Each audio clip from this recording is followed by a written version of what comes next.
ಮುಡಾ ಕೇಸ್ನಲ್ಲಿ CM ಸಿದ್ದರಾಮಯ್ಯಗೆ clean chit ವಿಚಾರಕ್ಕೆ ಸಂಬಂಧಪಟ್ಟಂತೆ ಸಿಎಂ ಒತ್ತಡದಿಂದ ಲೋಕಾಯುಕ್ತ ವರದಿ ಸಿದ್ಧವಾಗಿದೆ. ಮೈಸೂರಿನಲ್ಲಿ ಶಾಸಕ ಶ್ರೀವತ್ಸ ಗಂಭೀರ ಆರೋಪವನ್ನು ಮಾಡಿದ್ದಾರೆ. ಲೋಕಾಯುಕ್ತ ಇದೇ ರೀತಿ ವರದಿಯನ್ನು ಕೊಡುತ್ತೆ ಅಂತ ಗೊತ್ತಿತ್ತು.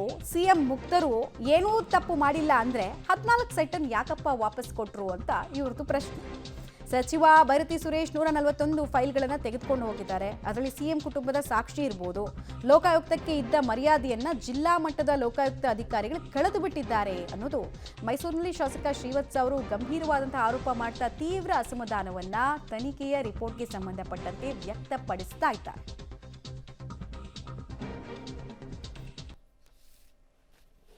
ಲೋಕಾಯುಕ್ತ ಇದೇ ರೀತಿ ಮಾಡ್ತಾರೆ ಅಂತ ಕಳೆದ 3 ತಿಂಗಳಿಂದ ನಾವಂತೂ ಆಂಟಿಸಿಪೇಟ್ ಮಾಡಿದ್ವಿ.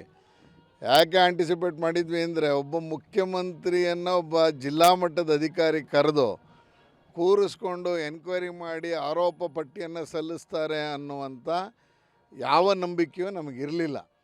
ಹಾಗಾಗೇ ನಾವು ಇದನ್ನು ಪದೇ ಪದೇ CBI ಕೊಡಿ ಅಂತ ಒತ್ತಾಯ ಮಾಡ್ತಾಯಿದ್ವಿ.